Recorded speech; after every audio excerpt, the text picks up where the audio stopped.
In this video we are going to discuss pipelining in 8086. So as discussed in the features of 8086, it supports pipelining. So basically, what is pipelining? Pipelining means performing different tasks simultaneously by different units, where output of one unit will become input of the next unit. So I'll show how the execution of instruction will be done with pipelining and without pipelining. So first we'll see without pipelining. If there is no pipelining, then what will happen? In 8086, it has two-stage pipelining. Means there are two units which are working simultaneously. So now let's say these are the time instances. I have time T1, T2, T3, T4, and T5, and so on. Now what MUPI does, it fetch the instructions, decode them, and execute them. So let's consider fetching is done in one unit and execution is done in the another unit.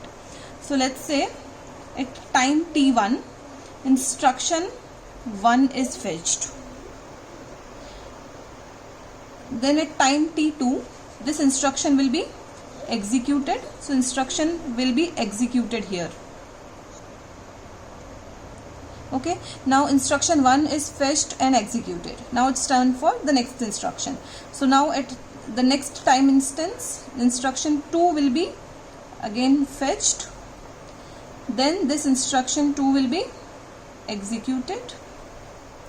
Then once the instruction 2 is fetched and executed, next instruction will be fetched, and then this instruction will be executed at next time instance.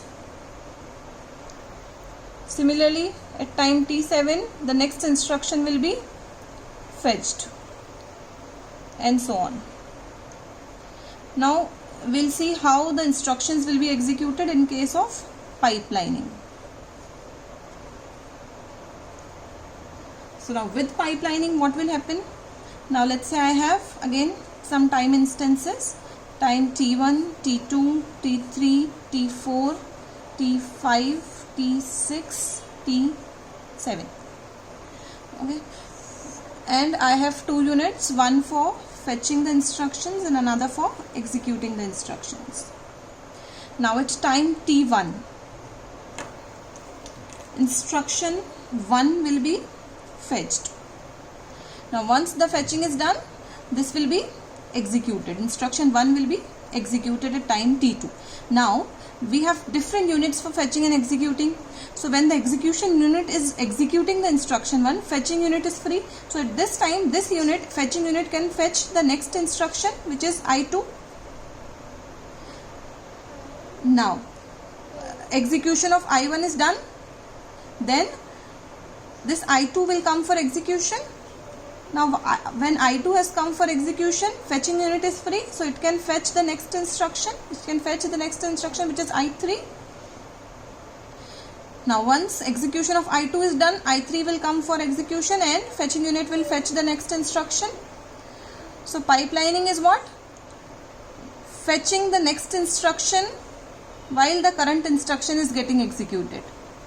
So now this I4 will come for execution and next instruction will be fetched. So pipelining is fetching the next instruction while the current instruction is getting executed. Again, this I5 will come for execution and next instruction will be fetched.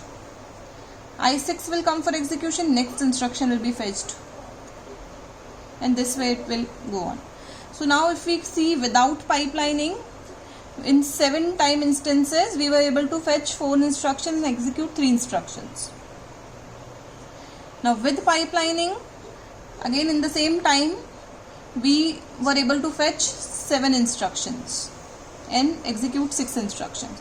So pipelining improves the performance of the system, and it is supported in 8086. In 8086 we have two-stage pipelining, and how it works, how it works in 2 stages, that we will see in the architecture of 8086.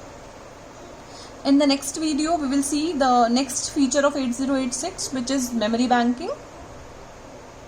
Thank you.